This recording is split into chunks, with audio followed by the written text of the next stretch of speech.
నమస్కారం. నేను డాక్టర్ శిల్పి రెడ్డి. ఈరోజు మనము గర్భిణీ స్త్రీలలో స్కానింగ్ గురించి తెలుసుకుందాం. స్కానింగ్ అంటే ఏంటి? తరచుగా మనము స్కానింగ్ అని వింటూ ఉంటాము. దాన్ని ఇంగ్లీష్లో అల్ట్రాసౌండ్ అని కూడా అంటారు. గర్భిణీ స్త్రీలలో ప్రెగ్నెన్సీ అల్ట్రాసౌండ్ అని అంటారు. ఈ స్కానింగ్ అనే ప్రక్రియ గురించి మనం ఈరోజు తెలుసుకుందాం. స్కానింగ్ గర్భిణీ స్త్రీలలో హానికరమా అని చాలాసార్లు అడుగుతూ ఉంటారు.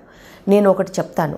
మన శబ్దధ్వని ఎలా మనం మాట్లాడుకుంటే ఆ వేవ్స్ వెళ్ళి ఎదుటి వాళ్ళ చెవుల్లో నుంచి వెళ్ళి బ్రెయిన్లో ఎలాగైతే మన భాష తెలుస్తోందో అలాంటి శబ్దధ్వనియే స్కానింగ్ ఒక ట్రాన్స్డ్యూసర్ అంటాము. ఆ ప్రోబ్ ఏదైతే ఉంటుందో అందులో నుంచి స్వల్పంగా వచ్చే అల్ట్రాసౌండ్ శబ్దధ్వనియే బేబీ వైపు వెళ్ళి అక్కడి నుంచి వెనక్కి వచ్చిన సౌండ్నే ఒక చిన్న బొమ్మలాగా తయారు చేస్తుందన్నమాట. ఇలా శబ్దధ్వనిని యూజ్ చేసుకుని చేసేదే స్కానింగ్. అల్ట్రా సౌండ్ అని అందుకే దాని పేరు అన్నమాట. అయితే స్కానింగ్ ద్వారా ఎట్టి పరిస్థితుల్లో కూడాను మనకి బిడ్డకి హాని అనేది జరగదు. ఖచ్చితంగా గర్భస్థ శిశువుకి స్కానింగ్ ద్వారా ఎటువంటి హాని అనేది ఉండదు. అయితే స్కానింగ్ ద్వారా మనకి ఎన్నో రకాల సమాచారం అనేది గర్భిణీ స్త్రీలలో గర్భం గురించి తెలుస్తూ ఉంటుంది.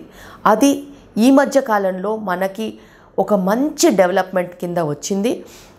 అదే కాకుండా మన దేశంలో అల్ట్రాసౌండ్ స్కానింగ్ అనేది మారుమూల గ్రామాలలో కూడా ఇప్పుడు అవైలబుల్ ఉంది, వినికిడిలో ఉంది. రెగ్యులర్గా స్కానింగ్ కూడా చేస్తున్నారు. గవర్నమెంట్ హాస్పిటల్స్లో కూడా కనీసము 3 సార్లు స్కానింగ్ చేయాలనే రూల్ మనకు ఉంది. అయితే ఈ స్కానింగ్ గురించి మనం తెలుసుకుందాం. స్కానింగ్ గురించి మనం మాట్లాడుకోవాలి అని అంటే 3 స్టేజెస్ కింద మనం మాట్లాడుకోవాలి. ఫస్ట్ 3 నెలలు ఎర్లీ ప్రెగ్నెన్సీ, ఫస్ట్ ట్రైమిస్టర్ అని కూడా అంటాము. ఆ తర్వాత వచ్చే 3 నెలలు మిడ్ ట్రైమిస్టర్ అంటాము. 4వ నెల, 5వ నెల, 6వ నెల. ఆ తర్వాత వచ్చే 3 నెలలు 7వ నెల, 8వ నెల, 9వ నెల థర్డ్ ట్రైమిస్టర్ అని కూడా అంటాము. దాన్ని లేట్ ప్రెగ్నెన్సీస్ కూడా అంటాము. అయితే మొట్టమొదట 3 నెలలు మనకి స్కానింగ్లో ఏం తెలుస్తాయి? ఇది అందరికీ తెలవాల్సిన అవసరం ఉంది. స్కానింగ్ 3 నెలలు అయిపోయిన తర్వాత చేయించుకోవాలి అనే ఎన్నో రకాల మూఢనమ్మకాలలో మనం బతుకుతున్నాం. అయితే మొట్టమొదట స్కానింగ్ గర్భిణీ స్త్రీలలో ఇంతకుముందు ఏ ప్రెగ్నెన్సీస్ మిస్క్యారేజ్ అవ్వలేదు, ఇంతకుముందు ఎక్టాపిక్ ప్రెగ్నెన్సీస్ అంటే ట్యూబ్లో ప్రెగ్నెన్సీస్ రాలేదు అని అనుకుంటే వాళ్ళకి 6 నుంచి 7 వారాల మధ్యలో చేసుకోవచ్చు. లాస్ట్ పీరియడ్ నుంచి రెగ్యులర్ పీరియడ్స్ ఉన్న వాళ్ళకి 6 to 7 వీక్స్, లేకపోతే ప్రెగ్నెన్సీ టెస్ట్ పాజిటివ్ వచ్చిన 2 వారాలలో కూడా చేసుకోవచ్చు. ఒకవేళ బీటా హెచ్సిజీ బ్లడ్ టెస్ట్ చేసి 400-500 ఉన్నట్టు అయితే అక్కడి నుంచి 2 వారాలలో మనం చేసుకోవచ్చు. ఈ స్కానింగ్లో ఏం తెలుస్తుంది?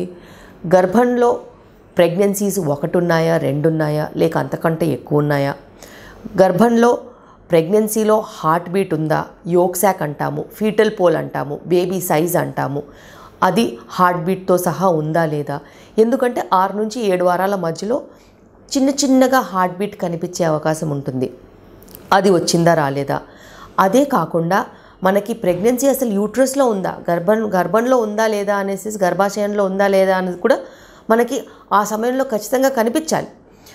ఇలా చేయడం మూలాన ఎన్నోసార్లు మనము ట్యూబ్లో ఉన్న ప్రెగ్నెన్సీస్ ఫస్ట్ టైం చెక్ చేస్తూ ఉంటాం. అదే కనుక లేట్ కనుక జాప్యం కనుక చేసినట్టయితే అది ఎప్పుడో ఓపెన్ అయిపోయి ఎమర్జెన్సీస్లో వస్తూ ఉంటారు. అందుకే మొట్టమొదట స్కానింగ్ ఫస్ట్ టైం ప్రెగ్నెన్సీ ఉన్న వాళ్ళైతే 6 నుంచి 7 వారాల మధ్యలో చేసుకోవాలి. అదే ఒకవేళ నొప్పి కానీ, బ్లీడింగ్ కానీ, స్పాటింగ్ కానీ ఉంటే ఖచ్చితంగా అంతకన్నా ముందే చేసుకోవాల్సిన అవసరం ఉంటుంది. ఎందుకంటే దాని మూలాన గర్భం ప్రెగ్నెన్సీ యూట్రస్లో ఉందా, గర్భాశయంలో ఉందా, బయట ఉందా తెలిసే అవకాశం ఉంటుంది. హార్ట్ బీట్ కూడా తెలిసే అవకాశం ఉంటుంది. కొంచెంగా బ్లీడ్ అయితే ఎక్కడి నుంచి బ్లీడింగ్ వస్తుందో తెలిసే అవకాశం ఉంటుంది. ఒకవేళ గర్భాశయం పక్కన అండాశయాల్లో ఏదైనా గడ్డలున్నా, అక్కడ ఏదైనా సిస్ట్ లాగా ఫామ్ అయినా, అక్కడ ఏదైనా కంతులున్నా, లేకపోతే గర్భాశయానికి ఏదైనా కంతులున్నా ఈ సమయంలోనే మనం గుర్తించి జాగ్రత్త వహించే అవకాశం ఉంటుంది. అందుకే మొట్టమొదట స్కాన్ ఎంత త్వరగా చేసుకుంటే అంత మంచిది. వీలుని బట్టి ఖచ్చితంగా తొందరగా చేసుకోవాలి. అయితే థైరాయిడ్ ప్రాబ్లమ్స్ ఉన్నవాళ్ళు, ఇంతకుముందు అబార్షన్స్ అయిన వాళ్ళు, వాళ్ళ డాక్టర్స్ చెప్పిన ప్రకారం కాస్త త్వరగా చేసుకున్నా కూడా నష్టం లేదు. అయితే హార్ట్ బీట్ మట్టుకు 6 నుంచి 7 వారాల తర్వాతనే వచ్చే అవకాశం ఉంటుంది. కాబట్టి ఆ స్కాన్కి అంత ప్రాధాన్యత ఉంది. అలాగే మన నెక్స్ట్ అన్నిటికంటే ముఖ్యమైన స్కాన్ 12 వారాల స్కాన్, అదే 3వ నెల స్కాన్ అంటాము. దాన్ని ఎన్టీ స్కాన్ అని కూడా అంటాం. Nuchal translucency scan, NT scan. ఈ స్కాన్ కూడా చాలా చాలా ముఖ్యం. ఎందుకంటే గర్భాశయంలో పిండం ఎలా ఉంది, మంచిగా ఉందా లేదా, దాని గ్రోత్ ఎలా ఉంది అనేది తెలిసేది ఎన్టీ స్కాన్. ఎన్టీ స్కాన్లో మన బేబీ లోపట పెరిగే పిండం, ఒక ముక్కు మీద ఉండే నేజల్ బోను, అలాగే హార్ట్లో బ్లడ్ సప్లై, అలాగే డక్టస్ వీనస్ అనే ఒక వెయిన్లో బ్లడ్ సప్లై, అలాగే యూట్రస్కి వెళ్ళే బ్లడ్ సప్లై, సర్వైకల్ లెంత్, మన బేబీ హార్ట్ బీట్, ఇవన్నీ లెక్క పెట్టుకుని బేబీ సైజుని బట్టి దాంట్లో ఏదైనా అబ్నార్మాలిటీస్ ఉన్నా చెక్ చేసే అవకాశం ఉంటుంది. ఇవన్నిటితో పాటు మిడ్ ట్రైమిస్టర్కి మనకి ఇది ఫస్ట్ అంచనా ఉంటుంది. ఫస్ట్ ట్రైమిస్టర్ స్కానే ముందు మిడ్ ట్రైమిస్టర్లో ఎలా ఉండే అవకాశం ఉందో చూపే అవకాశం ఉంటుంది. అయితే ఈ first trimester scan NT scan 11 వారాల నుంచి 16 వారాల 6 రోజుల వరకే చేయగలుగుతాం. 11 to 13 weeks 6 days స్కాన్ అంటాం. చాలా ప్రిసైజ్గా ఇదే టైంలో చేయాల్సిన అవసరం ఉంటుంది. ఒకవేళ 14 వారాల తర్వాత వస్తే ఎన్టీ స్కాన్ చేయలేం, 11 వారాల ముందు చేయలేం. సో ఈ స్కాన్ సుమారుగా మేము 12 నుంచి 13 వారాల మధ్యలో ఖచ్చితంగా చేస్తాం. దీంతో పాటు ఈ స్కాన్కి సుమారుగా జన్యుపరమైన సమస్యలు ఏవైతే ఉంటే దీని ద్వారా జన్యుపరమైన సమస్యలు, డౌన్ సిండ్రోమ్ కానీ, ఎడ్వర్డ్ సిండ్రోమ్ కానీ, ఇలా రకరకాల టర్నర్ సిండ్రోమ్ కానీ, ఇలా కొన్ని డిటెక్ట్ చేసే అవకాశము సుమారుగా 60 నుంచి 70% వరకు ఉంటుంది. దీంతో పాటు బ్లడ్ టెస్ట్ ఉంటుంది. ఈ స్కాన్తో పాటు ఈ స్కాన్కి జతగా బ్లడ్ టెస్ట్ ఉంటుంది. డబల్ మార్కర్ కానీ, హై రిస్క్ ఉన్న వాళ్ళకి, ఇంతకుముందు బీపీ వచ్చిన వాళ్ళకి, మిస్క్యారేజెస్ అయిన వాళ్ళకి క్వాడ్రపుల్ మార్కర్ అని ఉంటుంది. ఇవి ఫస్ట్ ట్రైమిస్టర్ క్వాడ్రపుల్ మార్కర్, అలాగే డబల్ మార్కర్.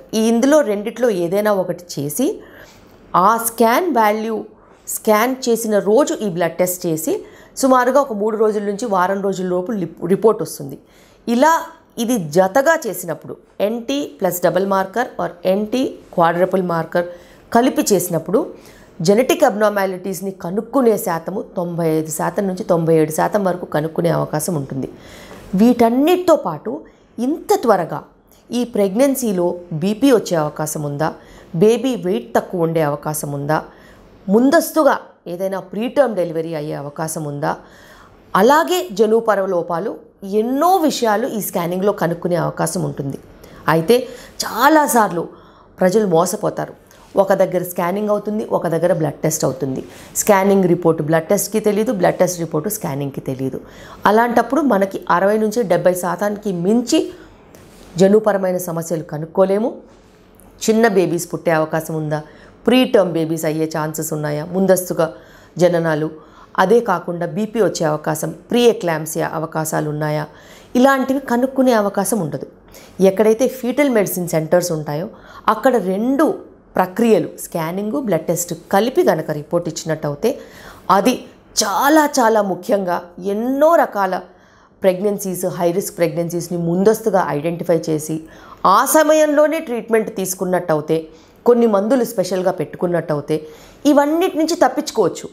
బీపీ ప్రెగ్నెన్సీలో రాకుండా ఉండేలాగా తప్పించుకోవచ్చు, ముందస్తుగా జననాలు తప్పించుకోవచ్చు, ముందస్తుగా మనం కనుక్కుని బేబీ వెయిట్ పెరిగేలాగా మెడిసిన్స్ పెట్టించుకోవచ్చు. ఇలా ఎన్నో రకాల ట్రీట్మెంట్స్ ఈ సమయంలోనే మొదలు పెట్టాల్సిన అవసరం ఉంటుంది. చాలాసార్లు పేషెంట్స్ టెస్ట్ చేయించుకుని వాళ్ళ ఊరికి వెళ్ళిపోయి మళ్ళీ 1 నెల రోజుల తర్వాత వచ్చి రిపోర్ట్ చూపిస్తూ ఉంటారు. ఇది కూడా చాలా చాలా తప్పు. ఖచ్చితంగా మీరు ఎన్టీ స్కాన్ మంచి సెంటర్లో చేయించుకొని వారం రోజుల్లోనే రిపోర్ట్ ఖచ్చితంగా చూపించుకున్నట్టు అయితే ఎటువంటి ప్రాబ్లం అయినా కూడా మనము కనుక్కుని ట్రీట్మెంట్ ఇచ్చే అవకాశం ఉంటుంది. ఇంత పవర్ ఈ ఎన్టీ స్కాన్కి ఉంటుంది. ఎన్టీ స్కాన్ అంత ముఖ్యమైన స్కాన్. దీనికి ట్రైనింగ్ ఉండాల్సిన అవసరం ఉంది. ఫలానా సాఫ్ట్వేర్స్ ఉంటేనే ఇలా జత చేసి రిపోర్ట్ ఇచ్చే అవకాశం ఉంటుంది. కొన్ని సాఫ్ట్వేర్సే మనకి దీనికి కంపాటబిలిటీ ఉంటాయి. అలా సాఫ్ట్వేర్ ఉన్న చోట మీరు స్కానింగ్ చేయించుకుంటేనే మీకు చాలా మేలు జరుగుతుంది. హై రిస్క్ ప్రెగ్నెన్సీస్కి మీరు అవాయిడ్ చేయొచ్చు. ప్రీటర్మ్ డెలివరీస్, ముందస్తుగా డెలివరీస్ అవ్వడం కూడా ఆపుకోవచ్చు. చిన్న చిన్న బేబీస్ పుట్టకుండా మనము వాటిని మంచి వెయిట్కి తీసుకెళ్లే అవకాశాలు కూడా ఉంటాయి. ఈ క్వాడ్రపుల్ మార్కర్, డబుల్ మార్కర్స్ ఏవైతే ఉంటాయో అవి మన ప్లాసెంటా అంటే మాయ ఎక్కడి నుంచి అయితే బ్లడ్ సప్లై అవుతుందో దాని ఫంక్షన్ని డిపిక్ట్ చేస్తాయి. పిఏపిపిఏ అనే ఒక హార్మోను, పిఎల్జిఎఫ్ అనే ఒక హార్మోను కనుక్కుని వాటి వాల్యూస్ కనుక మంచిగా ఉన్నట్టు అయితే ఖచ్చితంగా ప్లాసెంటల్ ఫంక్షన్ మంచిగా ఉన్నట్టు. ప్లాసెంటల్ ఫంక్షన్ మంచిగా ఉంటే బీపీ వచ్చే అవకాశం ఉండదు, చిన్న బేబీ రిస్క్ వచ్చే అవకాశం కూడా ఉండదు. ఇది ఎన్టీ స్కాన్ గురించి. అలాగే మనం ముందుకు వెళ్తే మిడ్ ట్రైమిస్టర్ అంటే సెకండ్ ట్రైమిస్టర్, ఈ 4, 5, 6 నెలల మధ్యలో ఒక స్కాన్ ఉంటుంది. అది 5th మంత్ స్కాన్ అంటాం. దాన్ని టిఫా స్కాన్ అని కూడా అంటాం, targeted imaging for fetal congenital abnormalities. అంటే ఏదైనా స్ట్రక్చరల్ అబ్నార్మాలిటీస్ పిండానికి సంబంధించినంత వరకు, లోపల శిశువుకి సంబంధించినంత వరకు, తల నుంచి గోటి వరకు ఎటువంటి ప్రాబ్లమ్స్ ఉన్నా, తల నుంచి కాలు వరకు ఎటువంటి ప్రాబ్లమ్స్ ఉన్నా, స్ట్రక్చర్ అంటే ఫిజికల్గా వాటి గురించి ఏదైతే చిన్న చిన్న ప్రాబ్లమ్స్ ఉంటాయో, క్లెఫ్ట్ లిప్ అంటే ఇక్కడ గ్రహణం మొర్రి అని కూడా అంటాం, అలాంటి సమస్యలు కనుక్కోవచ్చు. బ్రెయిన్లో వాటర్ ఏదైనా నిలిచిపోతే అలాంటి సమస్యలు కనుక్కోవచ్చు. అదే నేపథ్యంలో హార్ట్కి సంబంధించిన సమస్యలు కనుక్కోవచ్చు. మన పొట్టకి ఛాతికి మధ్యలో డయాఫ్రమ్ అని ఉంటుంది, దాంట్లో ఏదైనా ప్రాబ్లమ్స్ ఉంటే కనుక్కోవచ్చు. మన వెన్నుపూసకి సంబంధించిన ప్రాబ్లమ్స్ ఏవైనా ఉంటే కనుక్కోవచ్చు. మూత్రపిండాలకు సంబంధించిన ప్రాబ్లమ్స్ ఉంటే కనుక్కోవచ్చు. ఏదైనా సిస్ట్లు లాంటివి ఉంటే కనుక్కోవచ్చు. జీర్ణకోశానికి సంబంధించిన ప్రాబ్లమ్స్ కనుక్కోవచ్చు. కాళ్ళు, చేతులు, వేళ్ళు, కాళ్ళు, పాదాలు వంకరగా ఉండే ఛాన్సెస్ ఉంటాయి, సిటీవిఎస్ అంటాము. అలాంటి ప్రాబ్లమ్స్ ఉన్న ఎటువంటి స్ట్రక్చరల్ ప్రాబ్లమ్స్ పిండానికి సంబంధించినంత వరకు, శిశువుకి సంబంధించినంత వరకు ఎటువంటి ఫిజికల్గా వాటి చూసినంత వరకు ఏదైనా ప్రాబ్లమ్స్ ఉంటే మనం ఈ స్కాన్లో కనుక్కోవచ్చు. అయితే ఈ స్కానింగ్కి కూడా చాలా మంచి ట్రైనింగ్ అవసరం. ఎక్కడ పడితే అక్కడ టీఫా స్కాన్ చేయించుకుంటే అంత ఓపిక్గా చూసే అవకాశం కానీ, అంత ఓపిక్గా చూసే అవసరం కానీ, అంత క్లియర్ కట్గా అన్ని పిక్చర్స్ ఇచ్చే డాక్యుమెంటేషన్ కానీ అందరి వల్ల అవ్వదు. ఇది చాలా చాలా ఇంపార్టెంట్ స్కాన్. ఈ స్కాన్ని మనము ఖచ్చితంగా మంచి ఫీటల్ మెడిసిన్ సెంటర్లో చేయించుకుంటేనే హార్ట్ ప్రాబ్లమ్స్ అయినా, వేరే ఎటువంటి ప్రాబ్లమ్స్ అయినా, స్ట్రక్చరల్ ప్రాబ్లమ్స్ అయినా కనుక్కునే అవకాశం ఉంటుంది. దీనికి కూడా మీరు ఖచ్చితంగా 19 వారాల నుంచి 21 వారం మధ్యలో చేయించుకుంటే చాలా చాలా ఇంపార్టెంట్. ఇంతకుముందు ఏదైనా సమస్యలు ఉంటే, ఇంతకుముందు జన్యుపరమైన సమస్యలు ఏదైనా ఉన్నా, స్ట్రక్చరల్ ప్రాబ్లమ్స్ ఏవైనా ఉంటే ఎర్లీ టిఫా అని కూడా చేస్తాము. 16 నుంచి 18 వారాల మధ్యలో కూడా ఎర్లీ టిఫా చేస్తాము. ఒకవేళ హార్ట్ ప్రాబ్లమ్స్ కనుక ఉన్నట్టు అయితే 22 నుంచి 24 వారాల మధ్యలో మనం హార్ట్ స్కాన్ కూడా చేసుకుంటాము. ఇది అవసరాన్ని బట్టి, ఆలోచనని బట్టి, ఆ ఫలానా రిస్క్ ఫ్యాక్టర్ ఉంటేనే చేసే అవకాశం ఉంటుంది. ఇప్పుడు మనం 3rd ట్రైమిస్టర్ స్కాన్ గురించి తెలుసుకుందాం. 3rd ట్రైమిస్టర్ స్కాన్ అంటే 7, 8, 9 నెలల్లో చేసే స్కాన్. ఇది ప్రత్యేకంగా మనము గ్రోత్ అంటే లోపల శిశువు, గర్భంలో శిశువు ఎదుగుదల గురించి తెలుసుకునే స్కాను.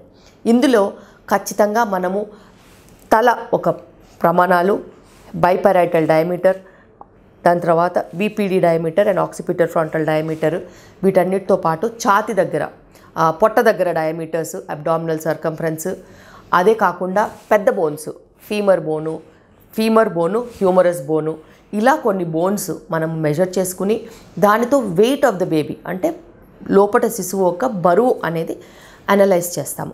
ఇలా బరువు చూసి బరువు చుట్టూ ఉన్న ఉమ్మనీరు కూడా చూస్తాం.